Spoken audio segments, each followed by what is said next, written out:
Good morning, saints, and happy Monday. The verse for today is taken from Matthew chapter 6, verse 7. And when you pray, do not use vain repetitions as the heathens do, for they think that they will be heard for their many words.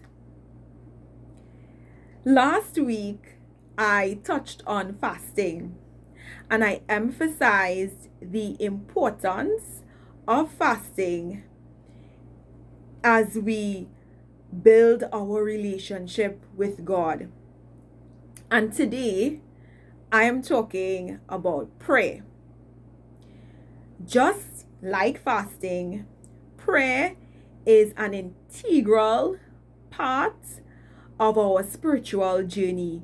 It is how we converse with God, and just like we keep in touch with those persons that we love, we have to keep in touch and communicate frequently with God, because He is our source and He nourishes us spiritually on a daily basis when we tap into Him through prayer.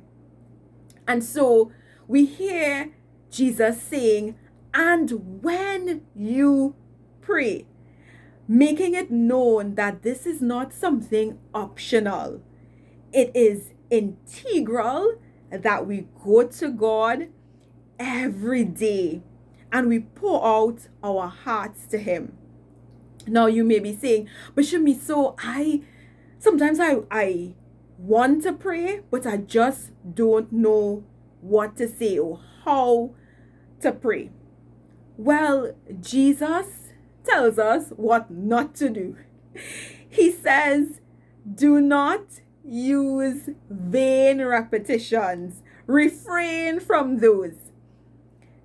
In this context, vain means useless or meaningless.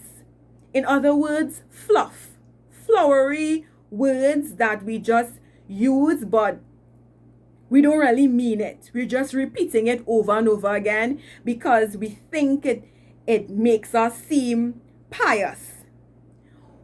I believe that what is honoring to God is for us to approach His throne with humility, with a contrite heart, that we are authentic, that we are ourselves, and that we are transparent.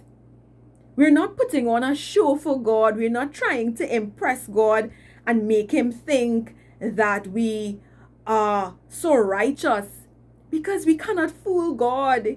He knows the contents of our heart.